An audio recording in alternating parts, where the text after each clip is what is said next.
দেশ স্বাধীন হয়েছে, কিন্তু আমাদের জন্য স্বাধীন হয়নি। আমি আমাদের বাবাদের এখনো পাইনি। যতদিন পর্যন্ত আমার বাবা আমার সকল ছাত্রদেরকে আমরা ফেরত না পাবো, ততদিন পর্যন্ত আমাদের জন্য দেশ স্বাধীন হবে না। আমরা এই স্বাধীন দেশে হাঁটতে পারবো না, ততদিন পর্যন্ত বলবো না আমরা স্বাধীন, কারণ আমরা আমার বাবাদেরকে পাইনি, আমরা তাদের হাতটা ধরতে পারিনি। আমাদের হাজারো কথা, হাজারো স্বপ্ন, হাজারো ইচ্ছে মাটি চাপা পড়ে গেছে। বাবাকে নিয়ে হাজারো কথা ছিল, যা বাবাকে বলা হয়নি, সুযোগ পাইনি বাবাকে বলার। বাবাকে যখন এই কথাগুলো বলবো, বাবাকে তখন থেকেই নাই, কাজে বলবো কথাগুলো। বাবা নামক বটগাছের ছায়াটা আমাদের মাথার উপর নাই।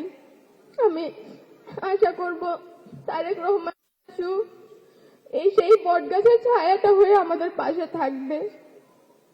আমার এতটুকুই চাওয়া চাচুর কাছে, তিনি আমাদের পাশে থাকুক, আমাদেরকে একটু দেখুন। আমরা বেশি কিচ্ছু চাই না, আমরা শুধু বাবার আদরটুকু চাই, আর কিচ্ছু আমাদের প্রয়োজন নেই।